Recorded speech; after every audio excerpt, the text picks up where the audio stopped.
I'll be giving a presentation on preparing for fully funded studies in the United States and Canada. And I'm Oluwafemi Ajao, as earlier introduced. So, and I'm a graduate student, or let me say a doctoral candidate in the Department of Mechanical Engineering at Howard University. Now, I'm going to be highlighting some reasons for studying in the US and Canada. So I've stated them here. I said there is access to better learning condition or environments. We have better electricity here. At least since I've been here, there have not been interruption in the electricity. There's internet, well-equipped laboratory, and provision for any necessary thing that will aid the program that such a person is undertaking. So this is a very good thing for anybody that is a graduate student. Having access to whatever you need at your fingertip is something that will really motivate you to do what you want to do. You can say, oh, I want to work from this time to this time without any concern that maybe will I be able to get power supply or something. So that is a good thing. So another one is you graduate without delay. So you can be sure that, okay, if you come in for this program at this time, if your professor wants you to work within a particular number of years, you can actually achieve it. So it's not what you just do and it's indefinite. Like, so the case may be sometimes in Nigeria that some people going for a 2 years program, eventually it turns to 4 years or more. So, and some maybe PhD, you hear some people taking PhD 15 years.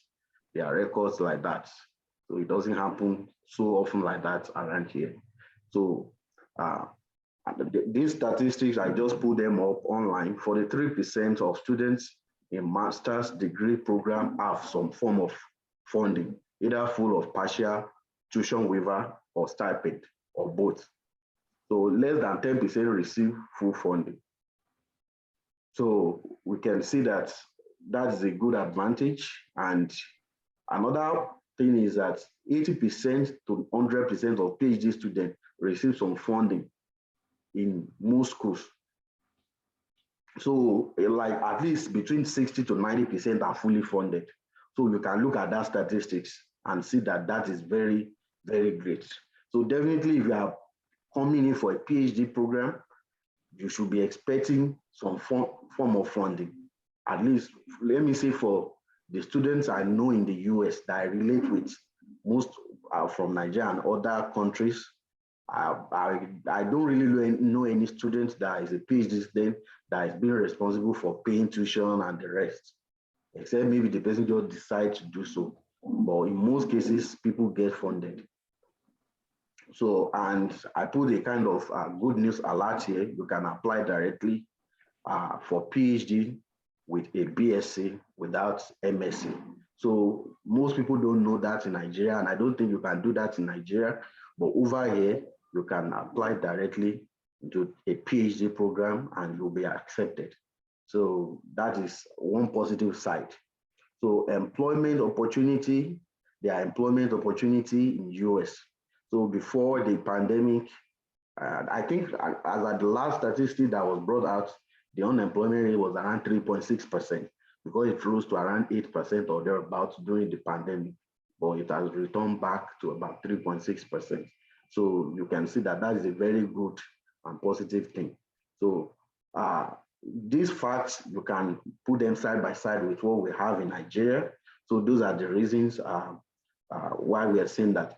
And I say you can make it in Nigeria. An example, I have people that are making, I've just given one example before I started the presentation.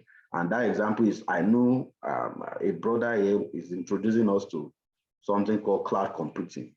This guy just went online, did all the trainings online without anybody taking him through. He just heard about it, did the training online, and he's getting very big amount of money being employed by companies in the US and is in Nigeria because it's something you can do online. So we are not saying you don't leave Nigeria, you are doomed or something, but we are just providing the information for you to make an informed decision about your career, about your future. So, because if you have information at your disposal, just like the last presentation, you can look at it. Do I want to really go into it? And will it be useful? So that's why we are providing the information. We are not providing it to, scare anybody or to make anybody feel like, oh, I don't live in Nigeria now. It is not like that. So having said that, I will go into the process of getting a PhD or master's opportunity proper. And I've highlighted 4 points here that we can use to break it down. These 4 processes that I've highlighted here are basically gotten from, I didn't write it from a textbook or went online to search, or it comes from my own personal experience, the experience of people around me as well. Have an input in putting them together. And I highlighted that one is through websites. You can check for open position, PhD and master position on job websites. There are websites that these things get posted. You can go there, check. And we have through professors. You can reach out to professors in the institutions here, letting them know what you have to offer and show them that you're interested in the research that they do. That's another way. Then you can just apply directly without contacting anybody. Just look at the application process and submit your application and hope for the best. So it do work out that way as well. And sometimes you can get recommendation by PhD student or professor. So those are the 4 ways that I've highlighted. And as we also see at the later stage, sometimes you might have a combination of 1 or 2, or even, combination of 2 or 3, or even the 4 to get an opportunity. So it doesn't limit it to just, okay, if I'm picking a professor, it has to be professor. No, it can be mixture. So that's not just one person. So I will just explain all these points one after the other. So I want to maybe do a little bit of demonstration to make it a little bit clearer as I go along, and I believe that we can get it as I do it. So I put a quote here. I said the size of your success is measured by the strength of your desire, the size of your dream, and how you handle disappointment along the way. So the reason why I put it there is that there are going to be disappointment as you apply. Only very few people will not meet any disappointment in their quest for getting a fully funded PhD program. Only very few people, maybe very lucky.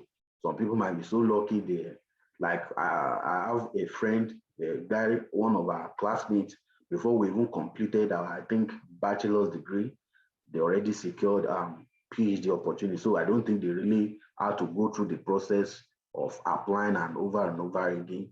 They already got maybe scholarships and or referral to professors. So it happens that way. But it's not everybody that will have to pass through that process.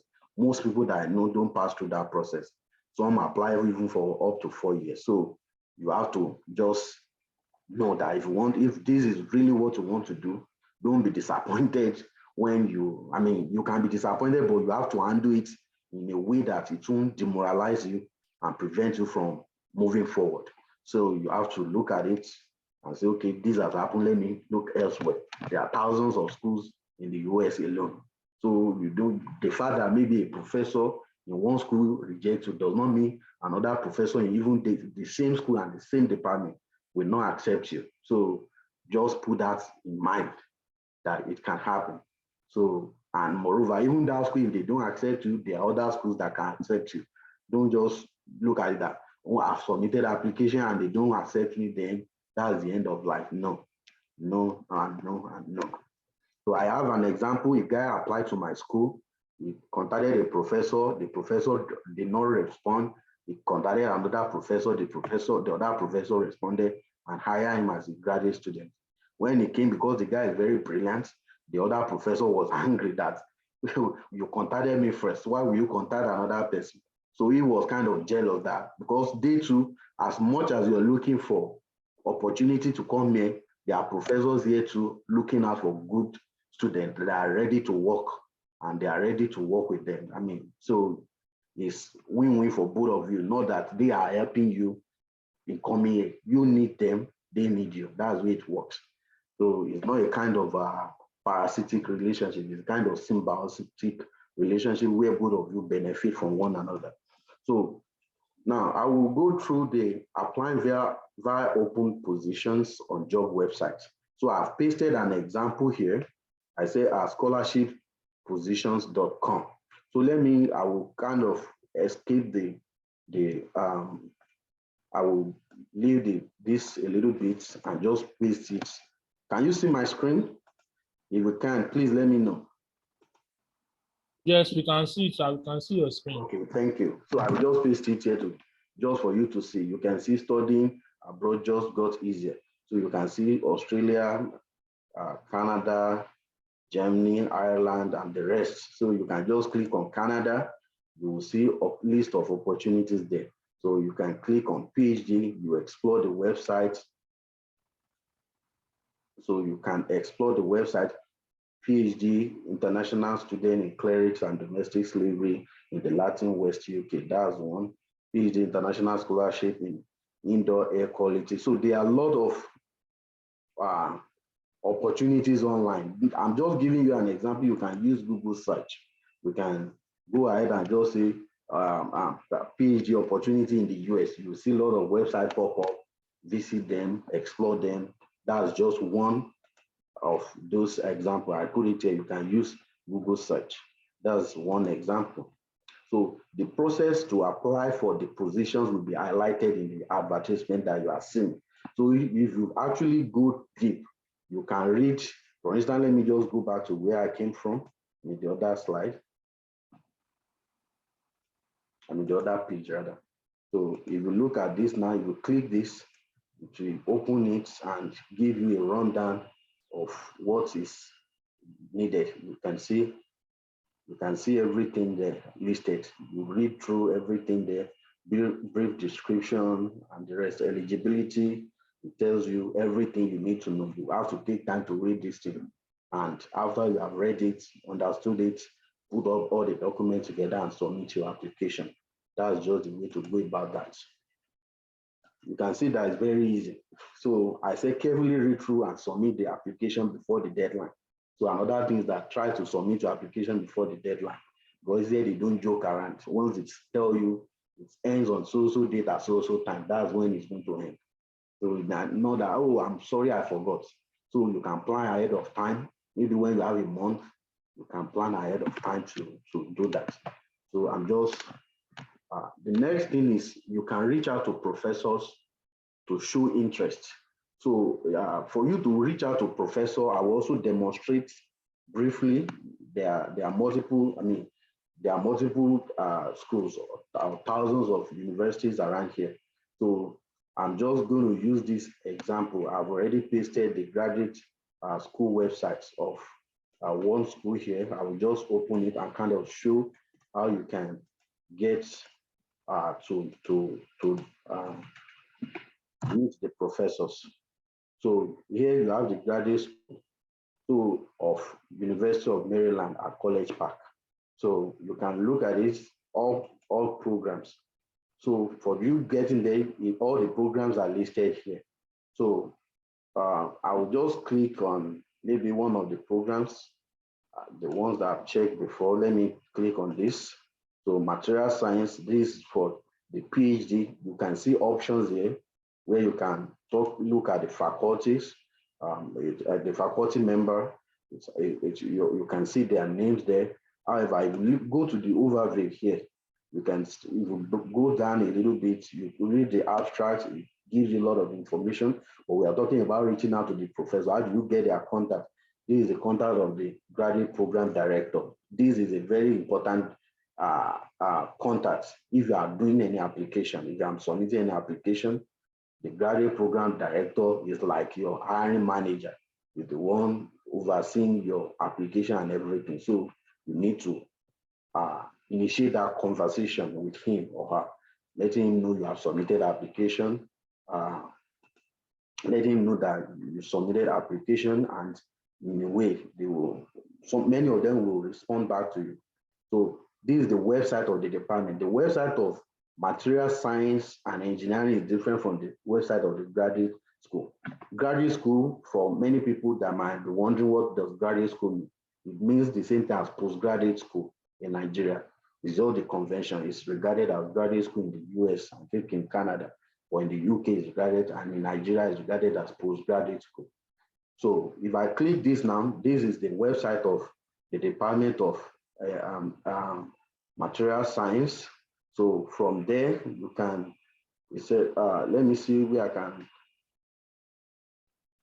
so I can go to graduate, prospective students.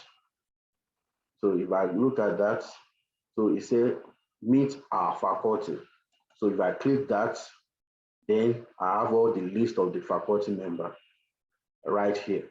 So the reason why I have to go here is for me to get some additional detail, which I will not be able to, which I wasn't able to get under the graduate school. So if I look, these are links that you can click. If I just click on this person, it's going to tell you some background about him. So assistant professor, and this is the former director of University of Maryland Nuclear Reactor and Radiation Facilities. So there are a lot of information you can get. You can look at his educational background, the research interest, the project is currently handling, or his past project is teaching, his publications. Here you can know many things about him. So more importantly, you can get their email and phone number. So, and once you're able to get that with all other relevant information, especially this information will be used. How will those information be used? So the information when you read the profile of the professor in the department, the information you are getting there is for you to compose your statement of purpose. The statement of purpose has to align with what the professor does. The statement of purpose has to align with what the professor does. That is very, very important. A professor that is working in the area of maybe, I don't know the area of biology, I don't know which areas we have there, or let me just talk about what I know. A professor that works in the area of fluid mechanics, and you are going to write a statement of purpose that you are interested in working in vibration as a mechanical engineer, definitely is not even going to listen to you, because what you are telling him does not align with what he wants. So moreover, if you are not interested in what the professor wants, it's not necessary that you send him. There are other professors that their research interest will align with what you want. Just ensure that whoever you are sending a statement of purpose to, ensure that the research interest that you are putting in your statement of purpose aligns with what the person does. And try to also emphasize that you have seen his work, you are interested in what he does, and you would like to join his laboratory. Excuse me. So you have to include your CV, your transcripts, the GRE scores, IELTS scores as may be required by the program. Then you send them to the professor.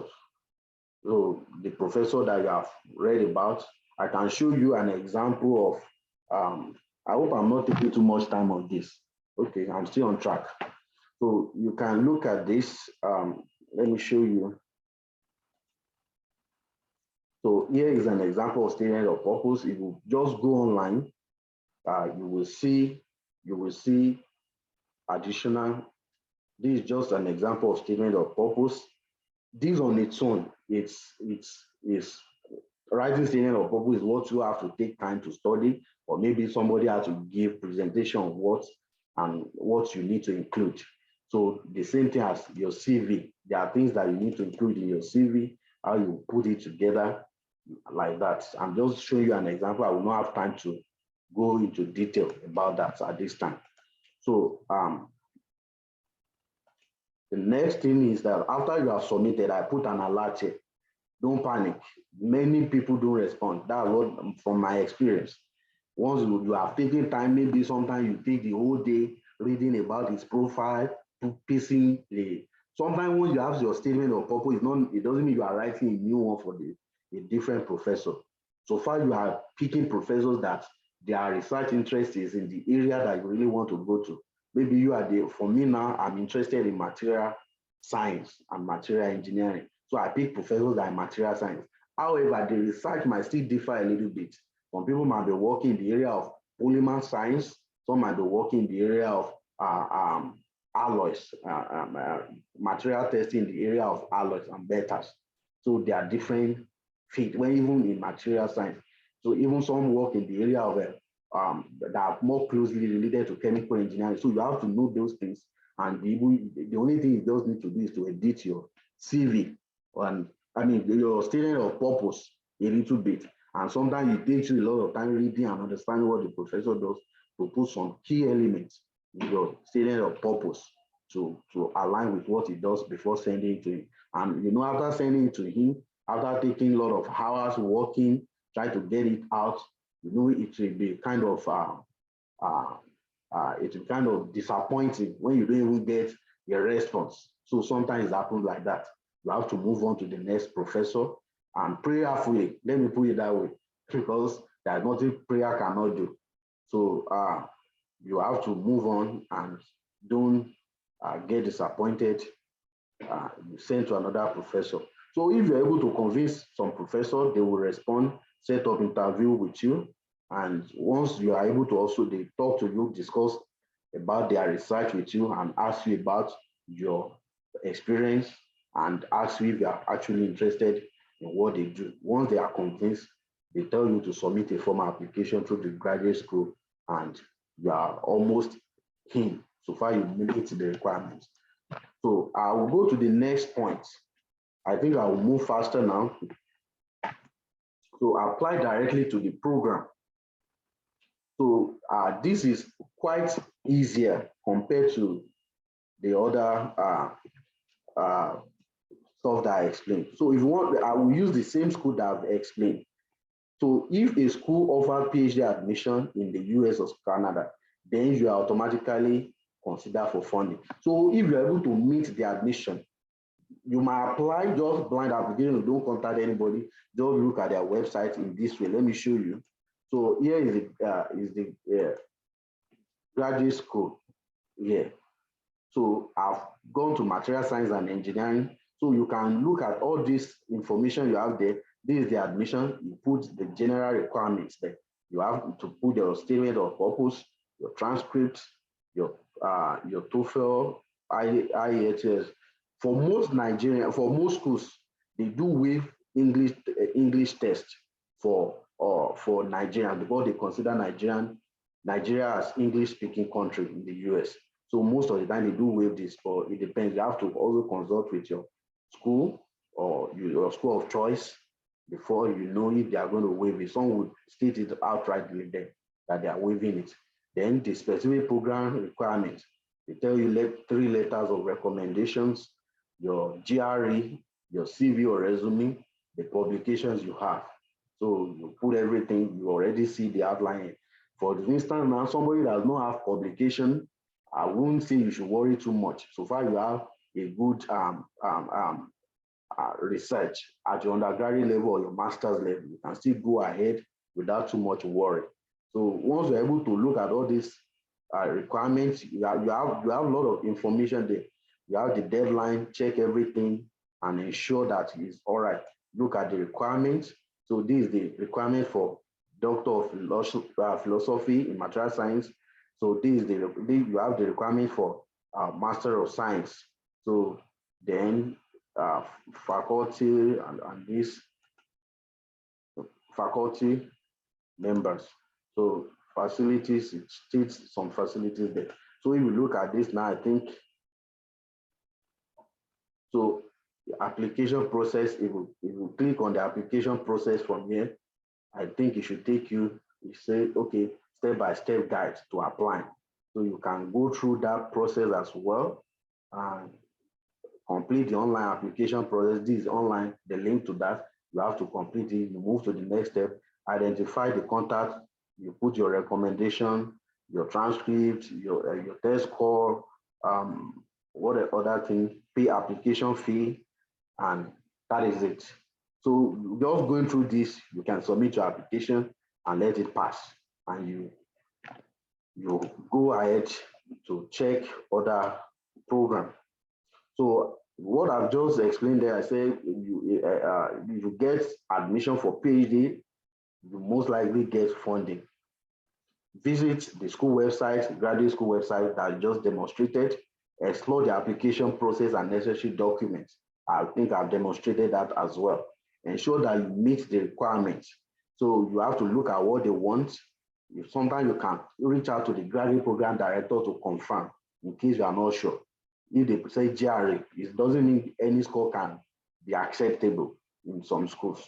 So they might tell you, uh, they might tell you uh, maybe this is what they need for this particular program. So they might not state it expressly on the website. Sometimes reaching out to the professor, to the graduate program director, they might hint you that, okay, this is the requirement. And that might save you a lot of stress. Instead of applying, they are telling you you did not meet the requirement. So you can reach out to them via email for any question or clarification.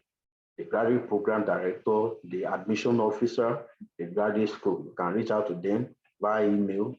And if you can also call them. They do provide their numbers, but I think email will be the best, but you can also call them.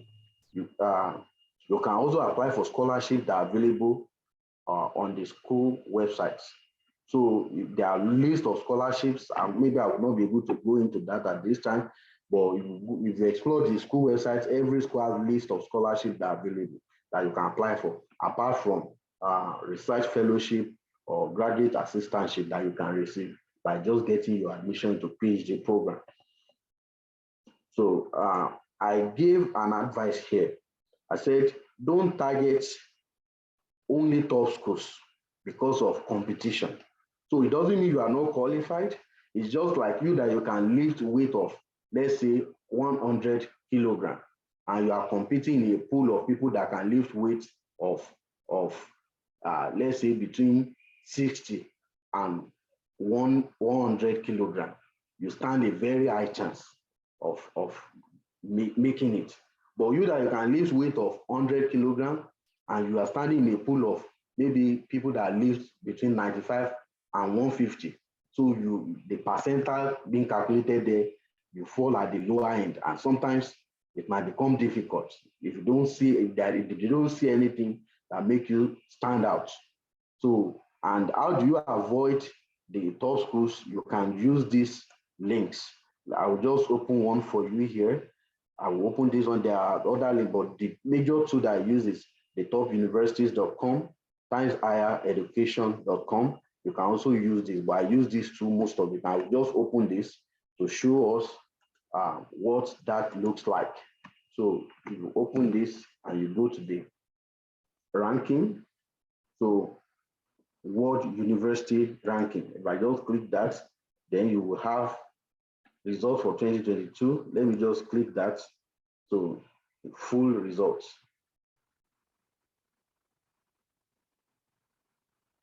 Yeah. Now, here we go. So you have MIT on this website. If you go to another website, might have a slightly different ranking. But most of the time, school that rank maybe 1 to 10 years, you won't go to another website and find it in number 250. At least maybe MIT that is ranked number 1 on this website might rank number 5 on another website, or number 4, or number 3, but they will still be within the same region. School that rank maybe like number 200 would not go to another website, and eventually you find it number 800, or you find it number, let's say, number 5 on another website. So it's fairly, they will give you an approximate of the standing of the school.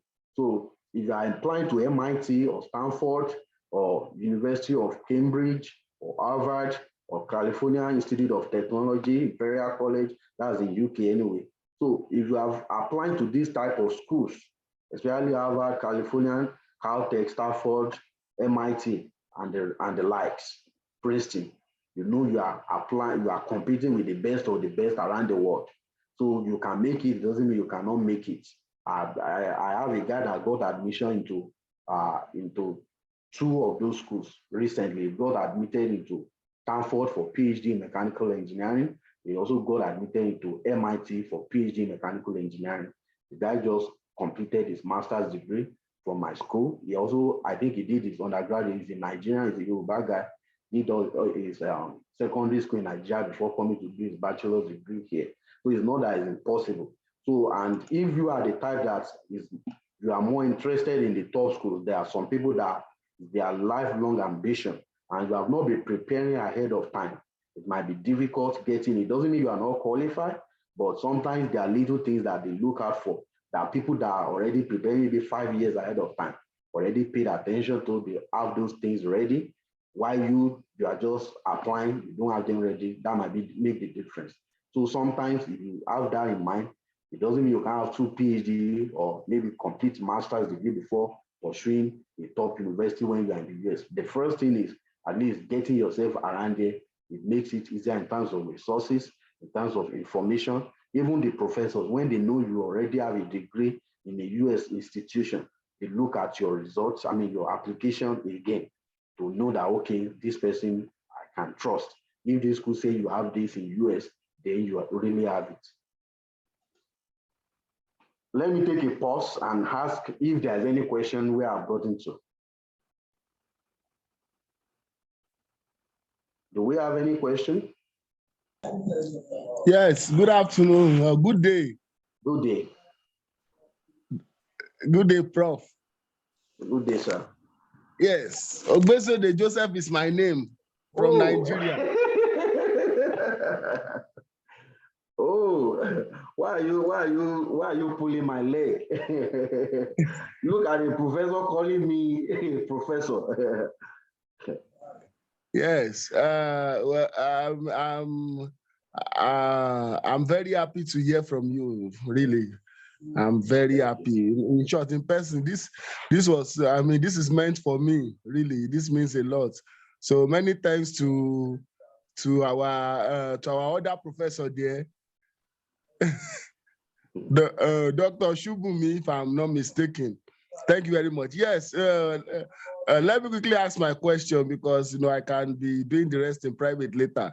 Well, thank you for the information so far, sir. My question is concerning the GRE.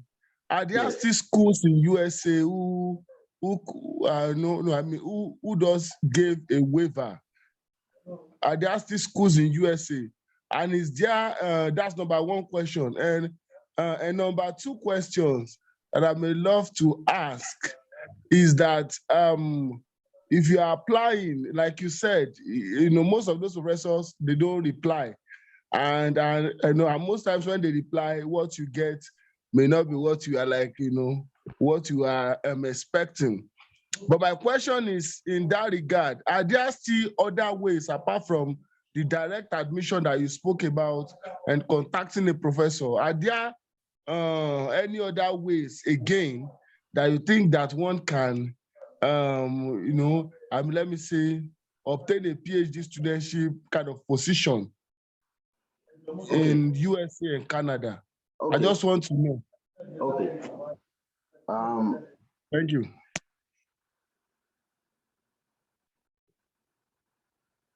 So I think I've talked about apply directly to the program. I talked about reach out to the professor, that's another means. I talked about you can check the websites, their websites where these positions are posted. I'm answering the second question first. So, and the last one that I've not talked about is recommendation, use of recommendation.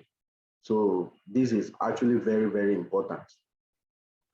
So I think I will just put that there.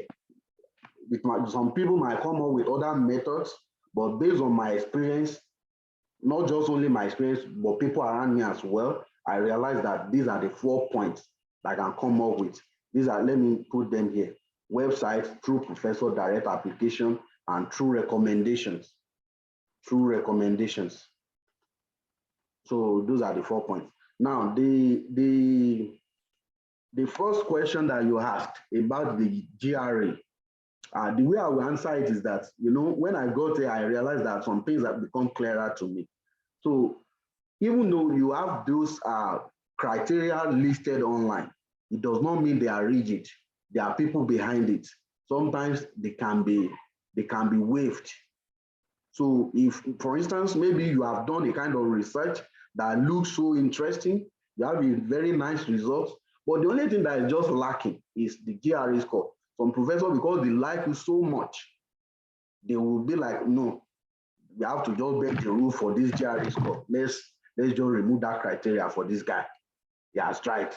They put you in. So it's not like a rigid thing. And I think what I also understand is that each department sets their own rule. There is a minimum requirement, just like in University of Ibadan, you have 200 as the minimum UTME score. I don't know if it still remains as at this time. So that is the minimum. But each department still goes ahead to set their standard. So those standards too, some department can bend it a little bit, but you cannot go below the university acceptable standard. Some universities, they might not really require GRE, but let me even see the department that I checked here. I hope I still have let me go back here. Okay.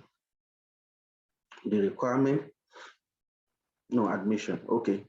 Yeah, if you look at this, can you see my screen? Yes, go ahead. Yes. Okay. If Yes, you look sir, at this, you have general requirement, statement of purpose, transcript, TOEFL. And for University of Maryland, I know this. If you look at the in-depth of it, they already listed Nigerians that you don't need test of English. So from the general requirement from the school, you only have the statement of purpose, your transcripts. So that means all other things are determined, these other program specific requirements are determined by the department through the graduate program director in conjunction with other professors, of course, but he has a sway on it because he runs everything. So these letters of recommendation, maybe you just have to, you can decide, okay, don't worry, just leave the two there. So that's why I say it's not, it can't be like a general. I've seen people that they waived the GRE scores for. That's why I'm saying that. I've seen it. So, and I have good examples there. So let me move on because of time, and thank you for asking those questions. I really appreciate. So now, use of recommendation. That's the last point that we'll be talking about. Recommendation is really very important. My organ that just asked the question now will attest to it that we have a professor in our department that help a lot of students, even other fellow professors, that lecturers that help them secure maybe postdoctoral opportunities outside the country. So you can get recommendation. So, and I have somebody that is very close to me. He took a course in Georgetown University because she did very well in the course. The professor actually demanded that she help look for 2 other students that can perform like her. Even though you know, here when you're in a school, you can decide to take courses outside your school. You can be in a school and be taking maybe 1 or 2 other courses in another school. So Georgetown University is actually one of the top universities in US. So he asked that person that, okay, can you get 2 other students that can perform like you? So that's the kind of recommendation he wants I want her to recommend student to him so that he will make the decision that, do I want to hire this person or not? So you can get through those ones. And those ones, most of the time, it's not like the professor is actively looking. He will judge those students based on the performance of the student that he knows. So because you are seeing how that student performed, he will assume that anybody she's going to be bringing will also be like her. So, but however, he's still going to assess their credentials to see that maybe if they fit or not. And even if she recommends them and they don't fit in, it doesn't mean he's going to eventually take them. So that is that about true professor, true students. There is some professor, even if you submit an application, maybe you say you graduated from Obafemi Awolowo University, those professors too are familiar with some of the schools in Nigeria. They receive an application from the same school, maybe the same department, and they have a student studying here. They call the student, do you know this person? Can you attest to the character or the competence of this person? So those are form of recommendations. So the person will be the one to say, oh, I know this person, this is how he or she is. So those things help a lot in getting those opportunities. That's why I said sometimes there are combination. You can submit application directly and recommendation will have to come in form of maybe asking someone. So then you can build your professional network. Just like the other presenter said, you can build your professional network, meet people. You have to mix with people of like mind. This is not something you can do all by yourself. You can't just sit down at the corner of your room, do everything. You have to exchange information. I was telling someone today that, okay, or let me be specific, I was telling Pastor IBK today that there are people that helped me as well. Not that I just did everything. People put me through, they gave me motivation, they provided information that are valuable. They helped me edit my statement of purpose, my CV, and the rest. So it's not like, okay, one person. Sometimes if I even email a professor, if I want to respond, if they respond to me, I want to give a response back. I compose the email, I share with people in my group that we're working together. Okay, this is what these professors they said. This is what I want to respond. They might tell me, okay, add this, remove this, and to make it look better before sending it. Don't just sit down by yourself, sending the email, responding all by. Sometimes it will take a longer time before you get it. Now, the documents that you need, and I put it here, they depend on the schools. It's not that it's permanent for everyone. The document depends on the school. The statement of purpose, I think almost every school requires that, or research statement. Now, I put it here, send it to people to review for you. So you cannot write it by yourself to perfection. You need people to review. And in the discussion I also have with Pastor IBK recently, that some of these documents, maybe you are looking for postdoctoral or professorship position, or you are looking for a PhD position. Some of these documents, your CV, your statement of purpose, have to go through a kind of recycle process, go back and forth with different people, helping you to edit, to add some things, remove some things before you get to near perfect result. So you have to send it out to people. It might be even a journey of a month, 2 months, 3 months, going like that. However, even in the process of doing that, you can still go ahead and be sending it to professors.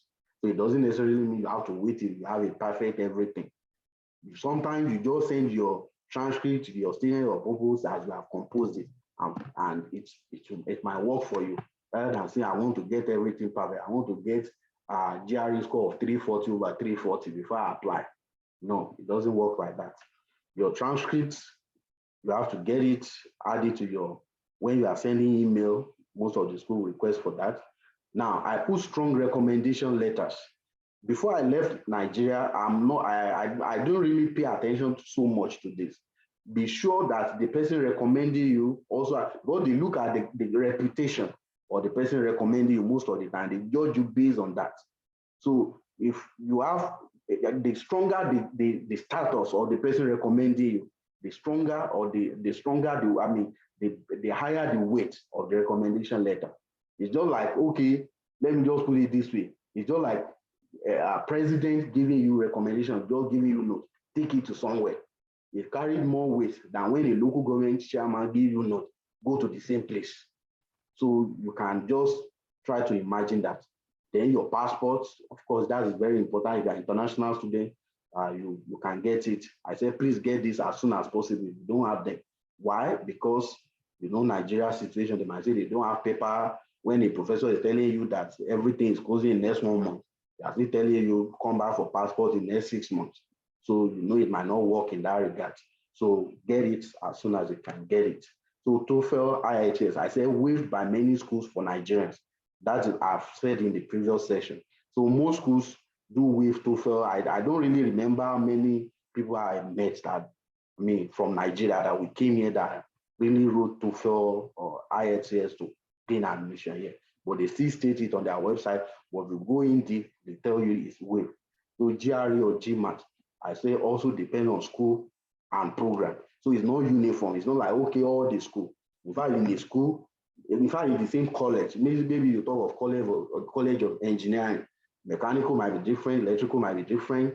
So everybody have their own system. And I say try to obtain IGRA score. Obtain IGRA score as much as possible. I'll obtain IGRA score as much as possible. Then sometimes we might be trying to dribble around. I want to a school that will not accept GRE. The best thing is to just get it so that you have a lot of options to apply. So because if you don't, I think most schools here will require GRE. Most schools. Then if you are not going to require it, now become kind of okay. Let me just beg this person. Let me try to convince this professor. But if you just get it, then you know that there are limited constraints on your application. Your CV, I've said it earlier. Then some schools will require that you do WES evaluation for your transcript. So not necessarily WES evaluation. Let me just say transcript evaluation. WES is one of the bodies that does transcript evaluation. But I think most people have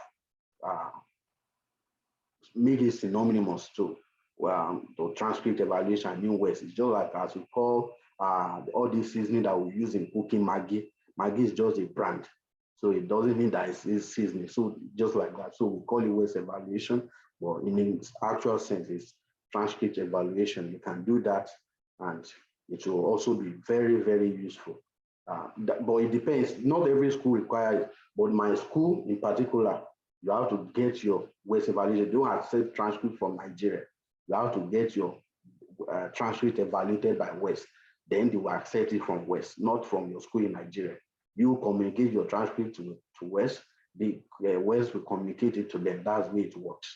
So, but some schools, they might accept direct transcript from your school in Nigeria. It depends. You have to find out. So then I also have to say something about the transcript. The higher your GPA, the better, but it does not mean the end. So I say some helpful tips. Sometimes getting an opportunity may be through the combination of two or more processes that have been highlighted. That is very, very true. In fact, most times it doesn't mean once you just apply everything like that. It's combination. And you need time for this process. Dedicate time to the search. Take it as a full-time job, or at least a part-time job. If you are just doing it and say, I will do it later. I will do it later. So let me just highlight this. 3 things that I think are key to this thing, or let me say 4 things. Information is key, time is key, money is key, and what other thing? Information is key, time is key, money is key. We can also say the information is a kind of network. You cannot do it just by yourself. You need information. So let's say 3. So those 3 things are key. You need money. So you will obtain all necessary documents, except SOP and CV that you just have to type. And with money, if you want to do transcript evaluation, you pay for it. You want to do GRE, you pay for it. You want to do TOEFL, you pay for it. If you want to do application, you pay for application fee. So everything requires money. You want to send your GRE score, you want to send your WES transcript, you pay for everything. So you need money. So I've seen people that will tell you, I don't have money, I don't have people that will help me. Sometimes maybe if you know it's what you are convinced about, you have a very good GPA, then I will say that if you know you can borrow money, you borrow the money. Once you get your opportunity here, then easily you'll be able to repay those money back. There are social media groups where prospective students share information. Yeah. So there are social media groups that you can get information from.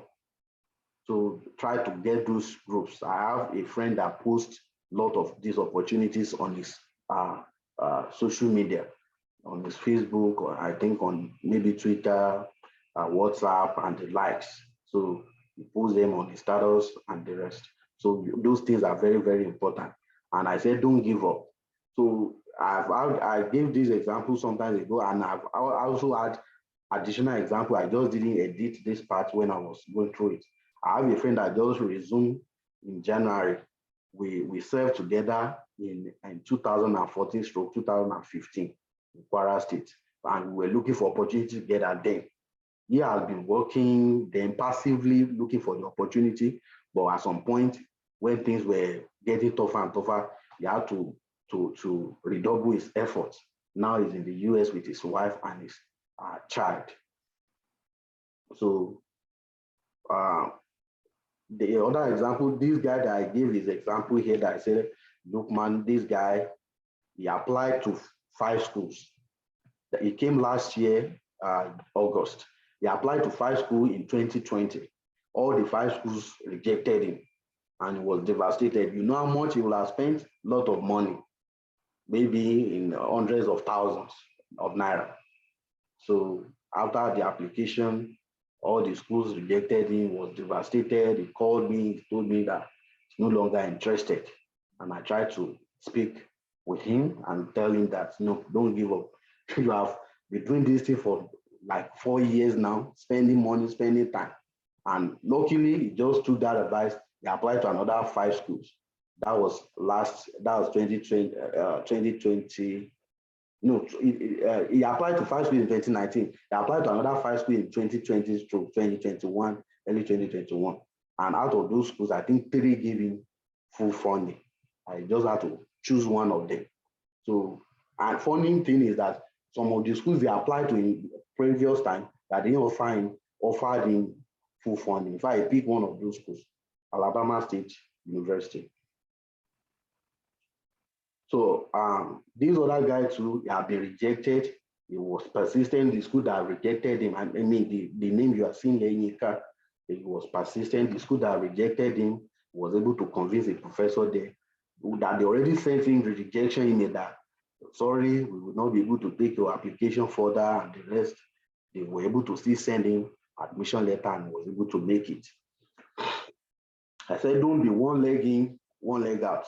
People like that don't end up with getting the admission and funding. So if you know you want to do it, do it. If you don't want to do it, don't do it. But in Yoruba, I don't know if everybody is Yoruba, but I will just say it in Yoruba because Yoruba language is very interesting. Only tó bá fẹ́ jẹ́ Osaka, kó jẹ́ Osaka.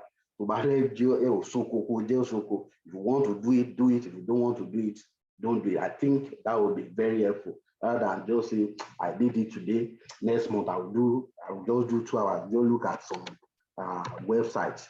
So I will just look at some websites and that is it. So don't do that.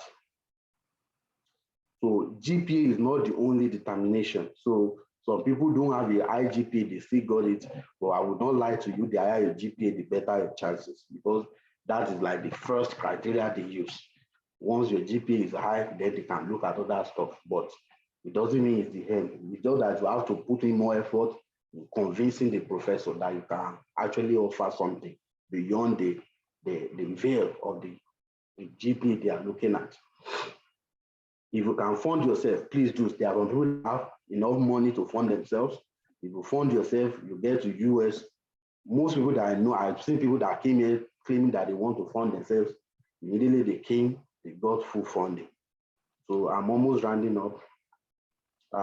SSC holders can also get funded opportunities for bachelor's program in US and Canada.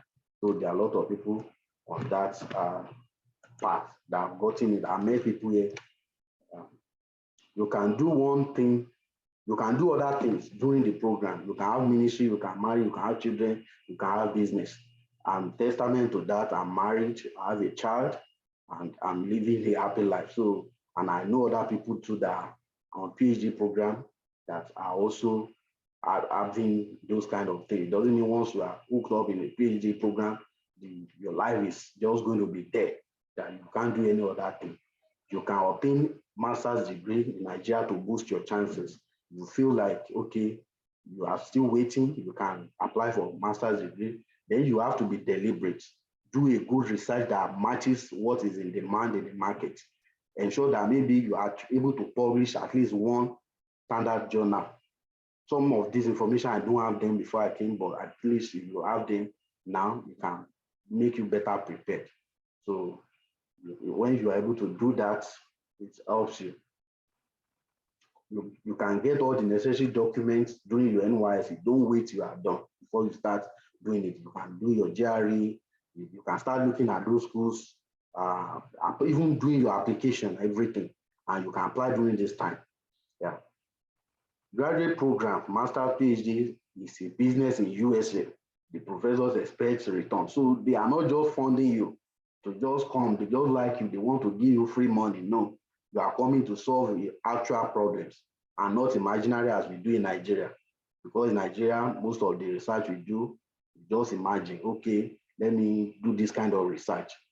But some people, I'm not saying everybody does not do real problem. There are people solving real problem in Nigeria. But my observation is that we just pick project topics. But here, the topic you're working on, some people are demanding for it. They brought it to the professor. They have written proposal for it that they can solve it.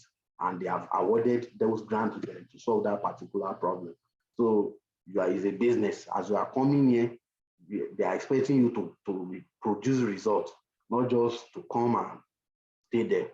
Ensure that you write your SOP to align with the professor you are sending it to. So there is a guy that I know during when we had a program like that, the guy was talking, the professor was giving a presentation on material science, and the guy was talking about him being interested in vibration. So, and the professor just said, oh, I know the professor in Unilab that works on vibration that I can recommend him to, that will take him as PhD student. Meanwhile, this guy wants to come to US for program, but it's just by mere misalignment in the research interest. The professor was able to just ditch in there and say, oh, I will put you to another professor. So ensure that it aligns. That's very, very important. So, and based on that, I will end this presentation. I will take questions for the remaining 4 minutes if there are any. And if there are none, I wish you all the best.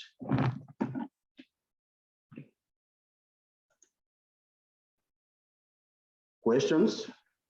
Thank you, sir, for that session. Thank you for that powerful session, sir. God bless you. Please, we entertain questions now.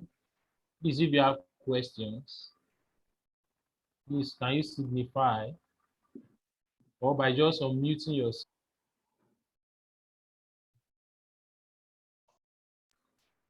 You can unmute yourself if you have a question and voice out. Yeah, hello, sir. Let me just, I realized that during the course of your presentation, you are using terms like doctoral position, doctoral candidate, PhD student, professorship position. Are they the same? Okay, thank you for that question. They are not the same.